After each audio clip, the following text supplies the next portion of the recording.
जय हिंद। स्वागत है आप सभी को एक बार फिर से अपनी YouTube channel Surya life education system में। आज के इस महत्वपूर्ण वीडियो में हम विशेष जानकारी देने वाले हैं सहायक शिक्षा विकास पदाधिकारी की तैयारी यदि आप कर रहे हैं तो इससे संबंधित महत्वपूर्ण जानकारी आज के वीडियो में देने वाले हैं। तो चलिए शुरुआत करते हैं। सबसे पहले समझते हैं क्या कि देखिए, कोई भी पोस्ट के लिए हम अप्लाई करते हैं तो नाम उसका रहता है, क्या नाम है? सहायक शिक्षा विकास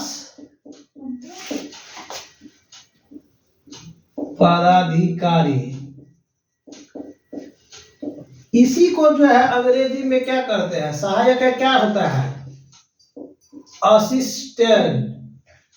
क्या होता है? असिस्टेंट। देखिए, असिस्टेंट माने होता है सहायक। शिक्षा के मतलब एजुकेशन। एजुकेशन माने क्या होता है? शिक्षा। तो असिस्टेंट एजुकेशन। अब विकास क्यों होता है? DEV development.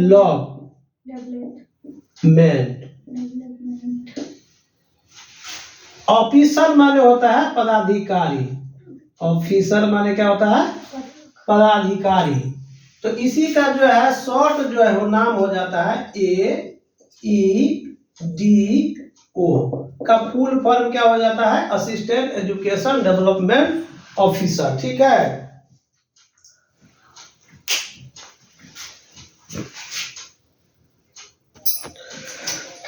तो AEDO का फुल फॉर्म क्या हो गया?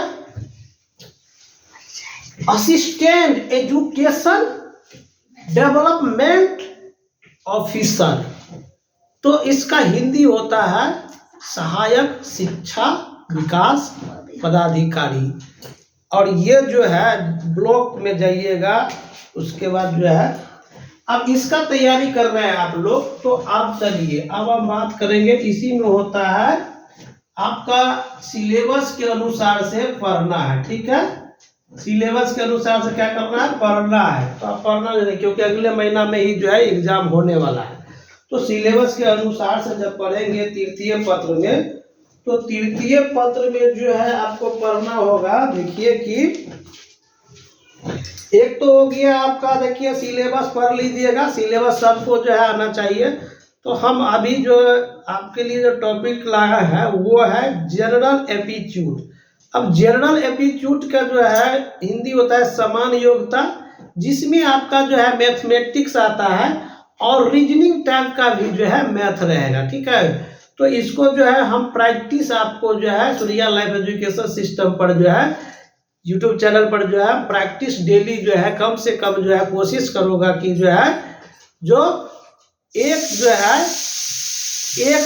टॉपिक जरूर 50 कम से कम क्वेश्चन करवा। ठीक है। लेकिन समय थोड़ा लंबा रहेगा, लेकिन आपको ना अगले महीना में एग्जाम है तो तैयारी जोर शोर से करना होगा।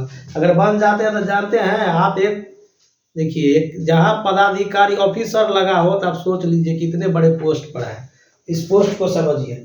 तो हम आज प्रैक्टिस स्टार्ट करेंगे जनरल एप्टीट्यूड में। जनरल एप्टीट्यूड में चलिए, पहला सवाल हमारा ये रहा कि एक आदमी,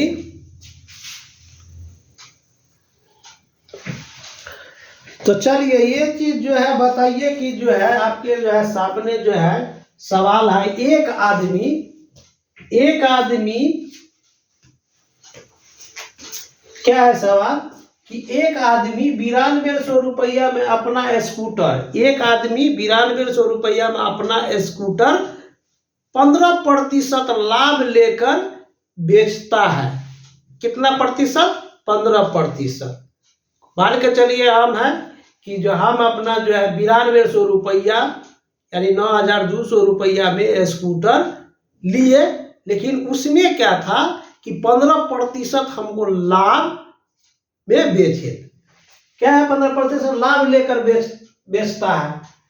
मतलब जो है कि अपना स्कूटर, मैं मान के चलिए मेरा स्कूटर है, उसको हम जो बेचे हैं, तो मान के चलिए कि हम 10,000 रुपया में, मान के चलिए हम खरीदे जो है 500 रुपया में, और कोई चीज बेच रहे हैं 600 रुपया में, मतलब तो उसमें क्या प्रतिशत जो है लाभ हुआ वो निकाल लीजिएगा। उसी तरह इसमें है कि एक आदमी 9200 रुपया में अपना स्कूटर 15% लाभ लेकर बेचता है, मतलब वो बेच रहा है अपना स्कूटर को, तो उसमें 15% लाभ लेकर बेच रहा है, तो उसका खरीद मूल्य कितना था? तो ऑप्शन क्या है आपके लिए? 8,000, 9,000, 9,150, 10,500। तो देखिए ये सवाल आप लोग जो है जल्दी से बताइए कमेंट्स में, जो है जल्दी से जो है कौन सा ऑप्शन होगा, बताइए।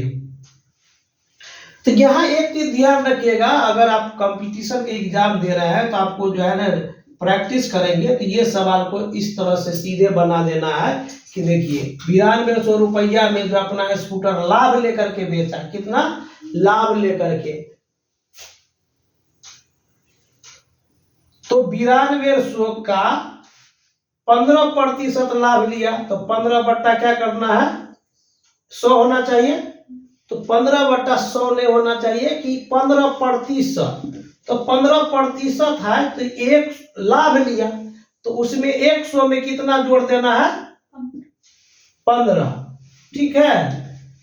तो इसको इस तरह से भी आप बना सकते हैं कि माना कि, क्या मानेंगे? माना कि क्रय मूल्य बराबर आपको 100 रुपया, कितना रुपया? 100 रुपया। हमको कह रहा है कि कितना में खरीदा है, तो क्रय मूल्य तो मान लिए, ठीक है। तो यहां पर जो ध्यान देना है कि यहां लिखेंगे एक एक नियम पर, और 15% लाभ है तो विक्रय मूल्य बराबर हो जाएगा 15% लाभ है तो 100 का 15%, यानी कि 100 गुने बटा 100, तो ये कट गया बराबर कितना हुआ? इसका होगा 100 प्लस 100 का 15%, यानी 15/100 कट गया, तो यहाँ कितना आ गया? 100 प्लस 15 बराबर कितना हुआ? 115 रुपया, ठीक है। तो ये हो गया विक्रय मूल्य, ठीक है, और ये हो गया क्रय मूल्य। अब ये जो है क्या कहता है? बेचता है, तो ये क्या है आपको? विक्रय मूल्य।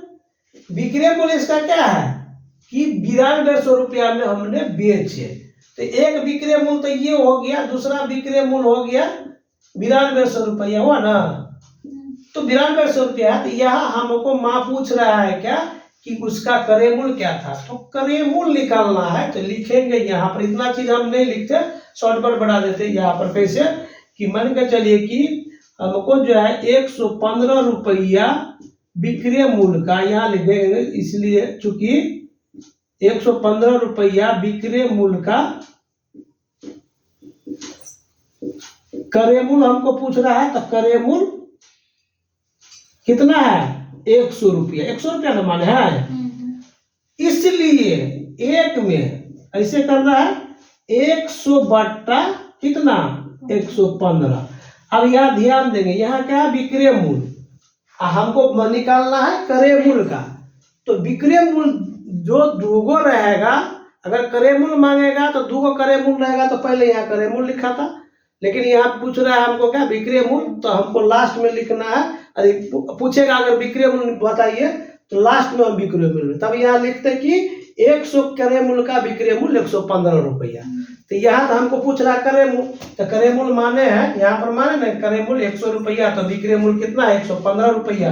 तो वही वैसे भी आप जो है, जैसे भी लाभ पूछ रहा है तो सीधे समझिए इसको क्या है, ये यहाँ पर हम सीधे करते हैं कि ये जो है हमारा विक्रय मूल्य हो गया 115 रुपया, ठीक है।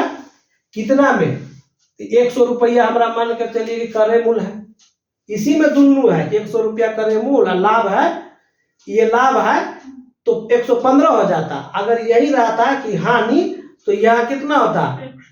यानी कि 85/100, यहाँ हो जाता है, यहाँ पर कितना हो जाता है 85 या बट्टा 100, यहाँ कितना हो जाएगा 115 बट्टा 100। ठीक है, तो इसको जो है इस तरह से जो है करना, तो इसको समझेंगे कि 115 है, तो यहाँ पर सीधे हो गया कि 101 अब इसलिए जो है 9200 रुपया में कितना में 9200 100 बट्टा 115 अब गुने कितना 9200। ठीक है, अब यहाँ पर काट देना 5 से, 5 दूना 10, 5 जगह 5 दूना 10 और 5 तिया 15, अब 20 5 100 हो जाएगा। ठीक है, यहाँ 23 21 23 23 चौका होता है 92, यानी कि 400 चौका हो गया 9200। यहाँ अब बच गया कितना 20 गुने 400 बराबर कितना हो गया 4 दूना 8, 1 0 ये और 2 को 0 ये, यानी कि हो गया 8000 रुपया। तो देखिए कैसा लगा आपका मैथ, ये बेसिक चीज समझ जाइएगा। तो इसको इसी तरह से जो है जैसे सवाल पूछा सीधे समझिए, इसी सवाल को जो है अगर प्रैक्टिस करेंगे तो आपको जो है ना इसी को कैसे बना सकते हैं, सीधे पूछ रहा है कि 115% लाभ है, विक्रय मूल्य आपका हो गया ये हो गया, इसका भी विक्रय मूल्य हो गया, लाभ कितना हो जाएगा ये 115 समझेंगे। ठीक है, अगर इसी में हानि रहता तो यहाँ विक्रय मूल्य हो जाता कितना 85 रुपया। ठीक है, तो ये समझ गए। तो यहाँ सीधे क्या करेंगे कि यह विक्रय मूल्य है, यह विक्रय मूल्य 115 है, मतलब प्रतिशत है, तो 100 रुपया का प्रतिशत, यानी यहाँ पर दी पूछ रहा है प्रतिशत लाभ पूछ रहा है, तो सीधे हमको क्या करना था 100 बट्टा 115 और गुने 92, सीधे ऐसे कर देते। उतना चीज हम लंबा समझाने की जरूरत नहीं होता। अगर इसी पर सवाल दे देगा आपको यहाँ पर कि इतना रुपया विक्रय मूल्य है, कि यहाँ पर कितना था 9200 रुपया, यहाँ मानते हैं कि 5000 रुपया, क्या था 5000 रुपया में अपना स्कूटर जो है क्या किए वो 10% हानि लेकर 10% हानि लेकर, ठीक है, बेचता है। तो उसका खरीद मूल्य क्या था, ठीक है, तो इसको कैसे बनाएंगे, तो इसको तो सीधे जो है हानि पूछ रहा है, तो हमको यहाँ पर क्या करना है 90/100 है, ठीक है, 90/100, लेकिन हमको ये ध्यान रखना है 100 ऊपर में रखेंगे, ठीक है। अब प्लस अगर वहां प्लस लाभ पूछेगा तो जोड़ करके जो होगा यहाँ रखेंगे, या अगर हानि है तो इसको सीधे लिखेंगे, मतलब घटा करके, तो यहाँ सीधे 100 में से जो है 10 घटेगा तो कितना होगा 90, अब गुना कर देंगे कितना 500, ठीक है। अब इसको हम काट देंगे, कट जाएगा, अब नहीं कटेगा, ठीक है। अगर यहाँ पर सीधे हम रखते कि जो है